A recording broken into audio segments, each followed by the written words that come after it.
महापालिका निवडणुकांमध्ये विधानसभेपेक्षाही मोठा विजय हवा. अमित शहांचं भाजपच्या शिर्डीतल्या अधिवेशनात नेत्यांकडून अपेक्षा.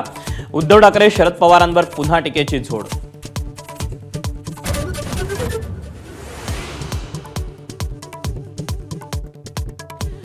कार्यकर्ते केशव तर मोदीजी माधव होते. विधानसभा निवडणुकीच्या घवघवीत यशावर फडणवीसांचं वक्तव्य.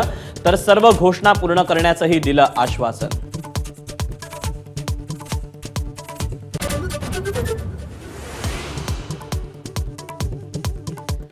भावी मुख्यमंत्री जाणते राजे घरी बसवले. विखेंचा टोला तर संपवण्याची भाषा करणाऱ्या ठाकरेंचं भाषण विसरू शकत नाही शेलारांची टीका.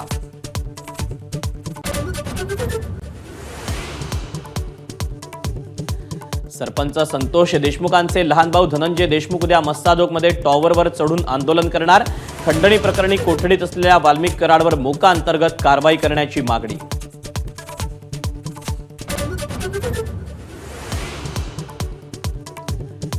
विष्णू चाटेचा मोबाईल अजूनही सीआयडीकडून हस्तगत नाही. चाटेनं मोबाईल नाशिकमध्ये फेकल्याची माहिती. मोबाईलबाबत केज कोर्टाकडूनही सीआयडीला सवाल.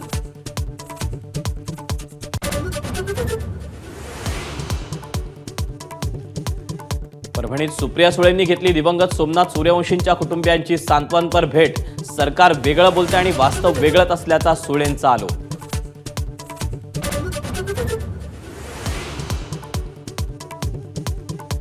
बीडच्या सौंदाना गावात राखेची वाहतूक करणाऱ्या टिप्परच्या धडकेत विद्यमान अभिमन्यू क्षीरसागर यांचा मृत्यू.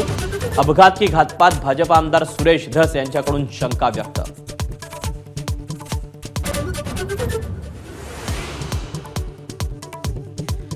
ठाण्यात एकनाथ शिंदेंनी घेतला सुपर कारमधून ड्रिफ्टिंगचा थरारक अनुभव. उद्योगपती गौतम सिंघानिया यांनी केलं ड्रायव्हिंग.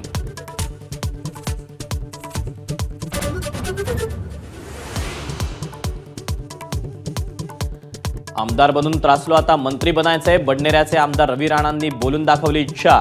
8 दिवस आधी मंत्रिपदाची शपथ घेण्याचं सांगून फडणवीसांनी वेळेवर थांबायला सांगितल्याचाही गौप्यस्फोट.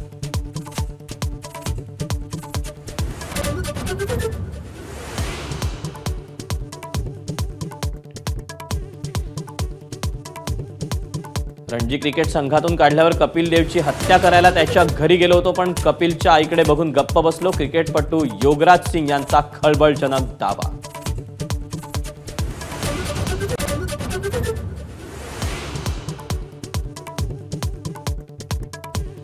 वानखेडे स्टेडियमच्या सुवर्ण महोत्सवानिमित्त मुंबई क्रिकेट असोसिएशनचा खास सोहळा.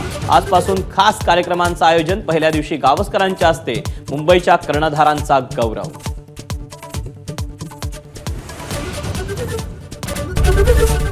एबीपी माझा, उघडा डोळे बघा नीट.